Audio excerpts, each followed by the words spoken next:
Hi, welcome to End Credit Reviews, and Mission Impossible Ghost Protocol is criminally overrated.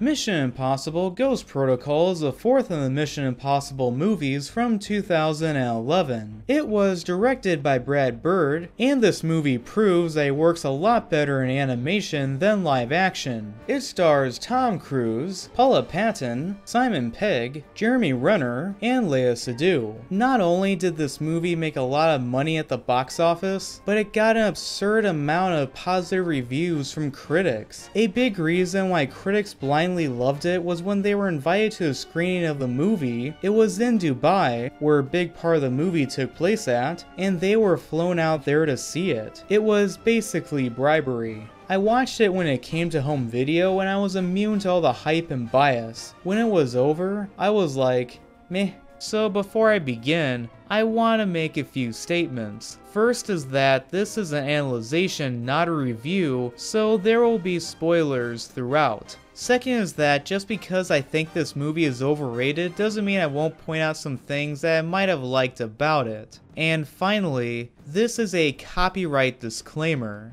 This means that I do not own any of the video, audio, or music footage from this movie. So without further ado, here is why I think Mission Impossible Ghost Protocol is criminally overrated. The movie opens up to an agent trying to get away, and is then double-crossed by another agent, played by Léa Seydoux. She is hyped up to be deadly, so remember that. We then cut to a prison escape scene that seems overly drawn out. Let's give you a few friends to play with.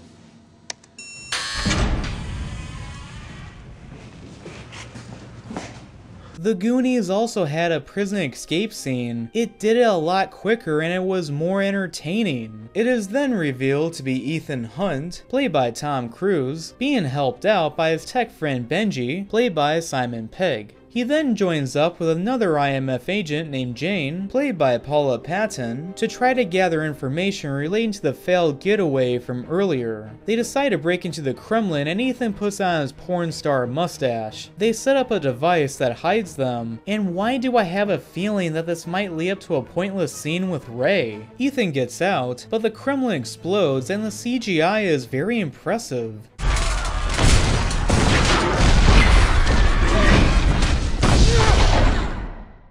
He wakes up in a hospital, and he manages to escape because the script said so. He manages to meet up with a big head of IMF, played by Tom Wilkinson, and he tells him some exposition while being escorted by Hawkeye. The tension between the United States and Russia hasn't been this high since the Cuban Missile Crisis. And the blame, right or wrong, points to IMF. Is this the point where Batman grabs him out of the car? They are attacked, and they manage to escape in a secret train that was conveniently nearby. They figure out who the true villain behind all this is, barely in the movie, and most of his dialogue is just in this video clip. It is my job to predict the unthinkable, to treat the death of billions as a game.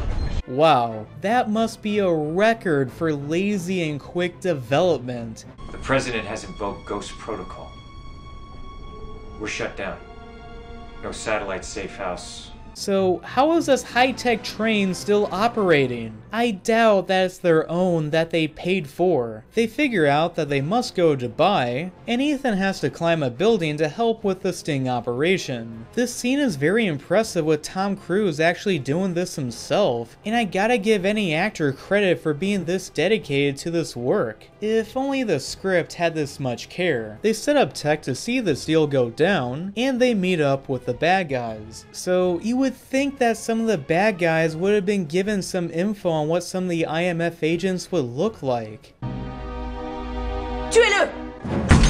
Wait, that gives him away? Just put on sunglasses. This then results in a highly anticipated fight of these deadly women.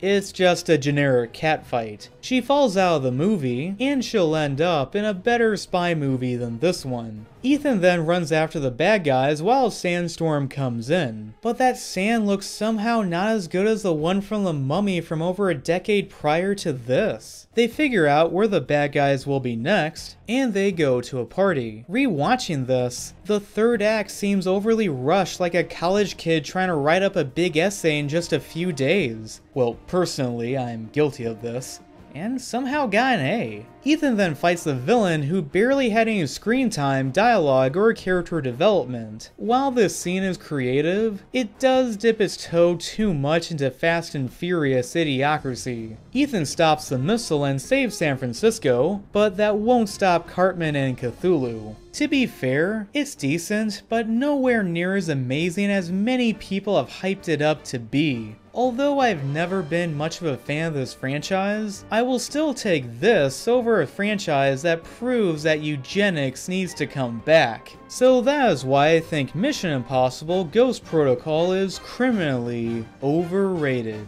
So anyway, thanks for watching. I really hope you enjoyed this video. Please like and subscribe.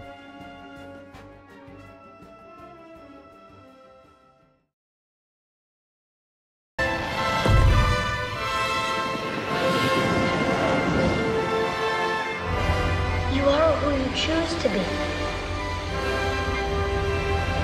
Superman.